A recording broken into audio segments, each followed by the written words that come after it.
Hello दोस्तों, welcome back to code battle with Aziz. So आज हमारा day 57 in full stack development course में आज हम बात करने वाले लूप इन एरे। तो बेसिकली हमने पहले पीछे वाली वीडियो में बात की थी कि लूप्स क्या होते हैं, जैसे while loop, for loop, do while loop. उसके बाद में हमने बात की थी कि एरे क्या होता है, एरे का रेफरेंस डाटा टाइप होता है, उसको हम कैसे क्रिएट करते हैं, उसमें से आइटम को कैसे एक्सेस करते हैं, उसकी लेंथ कैसे निकालते हैं, उसका टाइप ऑफ कैसे चेक करते हैं। आज हम बात करने वाले हैं कि उस एरे के अंदर लूप को कैसे लगाते हैं। लाइक हमें सारे आइटम्स को प्रिंट करना है, तो जैसे मैं एक एरे बनाता हूँ, const array is equal to, मैंने एक एरे बना जिसकी 1 2 3 4 5 6 है। मैं इसको सिंपल कंसोल प्रिंट तो कर सकता हूँ एरे से, बट मैं चाहता हूँ इसके सारे आइटम प्रिंट हो, या जो भी इसके सारे आइटम हो मल्टीप्लाई 2 होकर प्रिंट हो। कि जैसे 1 2 3 4 है तो ये 2 4 6 8 10 12 प्रिंट हो, या सब में से -1 होकर प्रिंट हो, तो कुछ भी कर सकता हूँ।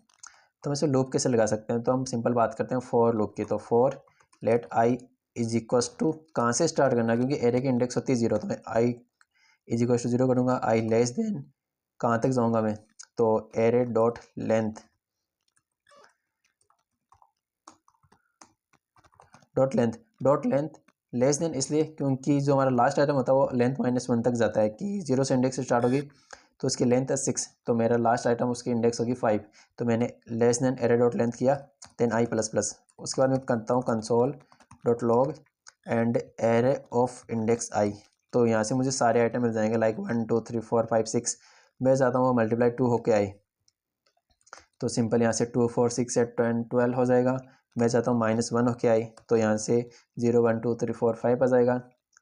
तो सिंपल हम फॉर लूप की मदद से कर सकते हैं। उसके बाद में अगर तुम चाहो तो हम उस पूरे एरे के आइटम्स का सम निकाल सकते हैं। तो सम निकालने के लिए सबसे पहले हमारे पास में एक वेरिएबल होना चाहिए जहाँ पे हम सम को स्टोर कर लें। तो सम से पहले सम इक्वल टू 0, उसके बाद loop let I is equal to मेरा 0 and I plus plus, sorry, I less than array dot length and I plus plus. उसके बाद कंसोल डॉट, या कंसोल नहीं करेंगे, यहाँ पे हमें सम करना है, तो sum is equals to sum plus array of i कर दो। और उसके बाद में जैसे ही हमारा लूप खत्म हो तो कंसोल डॉट लॉग कर दो सम। कुछ एरर आएगा, i can not access before initialise, so i को 0 कर दो। यहाँ पे हमने कुछ और लिख दिया था, तो यहाँ पे जो भी इसके आइटम्स थे उनका सम 21 हो गया। तो हम ऐसे किसी भी एरे के आइटम्स का सम निकाल सकते हैं। और भी कुछ टास्क होते हैं, जैसे मुझे इसमें से इवन नंबर निकालने हैं, ऑड नंबर निकालने हैं, या मुझे इसमें से सबसे ग्रेटर नंबर निकालना है, सबसे लेसर नंबर निकालना है, तो हम फॉर लूप की मदद से निकाल सकते हैं। उसके बाद में बात करते हैं कि जैसे मुझे for let I is equal to 0, I less than array dot length and I plus plus. उसके बाद में कंसोल करता हूँ I and console dot log करता हूँ मैं एरे ऑफ आई, कि मुझे यहाँ पे उसकी इंडेक्स और उसका आइटम, जैसे मैंने यहाँ पे लिखा, अगर आपको टर्नरी ऑपरेटर याद हो तो dot index and dollar sign curly bracket के अंदर मैं आई लिख दूँ, तो यहाँ से मुझे इंडेक्स मिल जाएगी। और सेम यहाँ पर मैं इसको कर दूँ item dollar sign curly bracket और इसको, तो यहाँ से मुझे आइटम मिल जाएगा। तो यहाँ पे मुझे दोनों को अलग अलग लिखना पड़ रहा है, कि मुझे उसकी लेंथ निकालनी पड़ रही है एंड उसके बाद में उसकी आइटम और इंडेक्स को निकाल पा रहा हूँ। बट मेरे पास में दो लूप होते हैं, एक तो फॉर इन लूप होता है और एक फॉर ऑफ लूप होता है। तो अगर मुझे ओनली उसके आइटम्स चाहिए तो मैं यहाँ पे सिंपल फॉर ऑफ लूप लगा सकता हूँ, जैसे for let X of array and simple console dot log X. तो ये क्या करेगा, उस पूरे एरे में आइटरेट करेगा जब तक कि सारे आइटम ख़त्म नहीं हो जाते, और सिंपल मुझे उसके आइटम्स रिटर्न करता जाएगा, जैसे कि 1 2 3 4 5 6 है, या अगर मैं यहाँ पे कुछ और ऐड करता हूँ तो वो मुझे रिटर्न कर देगा।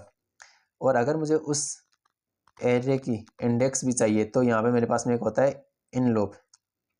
तो यहाँ पर for let X in array, तो ये मुझे सिंपल रिटर्न करता है इंडेक्स। तो कंसोल अगर लॉग कर दूँ मैं यहाँ पे एक्स, तो मुझे यहाँ पे 0 1 2 3 4 5 और मुझे उसका आइटम निकालना है, तो console dot log and array of x, तो मुझे यहाँ से उसका आइटम भी मिल जाएगा।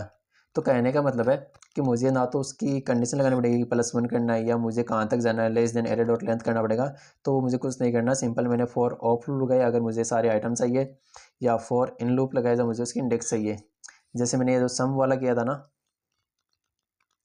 लेट सम वाला, तो इसको हम सिंपल फॉर ऑफ लूप की मदद से बहुत इजीली कर सकते हैं कि जैसे हमें कुछ चेक भी नहीं करना पड़ेगा। कि जैसे उसको वापस से ओपन करता हूँ एंड यहाँ पे हमने इतनी सारी कंडीशन लगाई है कि एरे डॉट लेंथ से लेस देन होना चाहिए। तो सिंपल हम यहाँ पे क्या करते हैं, let item of array, and यहाँ पे सम में कर दो सम प्लस आइटम, एंड जैसे हमारा लूप खत्म हो तो कंसोल डॉट लॉग कर दो सम। तो यहाँ से 21 इसका आंसर आ जाएगा। तो यहाँ पर हमने देखे थे कि कैसे फॉर ऑफ लूप होता है, फॉर इन लूप होता है एंड फॉर लूप होता है। सिंपल अगर हम वाइल लूप की बात करें तो सेम जैसे हमने फॉर लूप लगाया वैसे हम वाइल लूप भी लगा सकते हैं कि स्टार्टिंग वैल्यू उसकी 0 रहेगी क्योंकि इंडेक्स एरे की 0 होती है, एंड जाएगी कहाँ तक, एरे डॉट लेंथ से लेस देन तक, और +1 करते जाएंगे क्योंकि इंडेक्स बाई 1 से इंक्रीज होती है। सो अगर आपको कोई भी डाउट हो तो आप सिंपल कमेंट कर सकते हो मुझे लूप इन एरे में, तो आपको वहीं पे उसका आंसर दे दूंगा। अगर ये वीडियो आपको थोड़ा बहुत हेल्पफुल लगा तो please like share and subscribe, और अपने दोस्तों के साथ भी शेयर करना जो जावास्क्रिप्ट की प्रैक्टिस करते हैं या इंटरव्यू की प्रिपरेशन कर रहे हैं। मिलते हैं नेक्स्ट वीडियो में एक और इम्पोर्टेंट टॉपिक के साथ में, तब तक के लिए हैप्पी कोडिंग।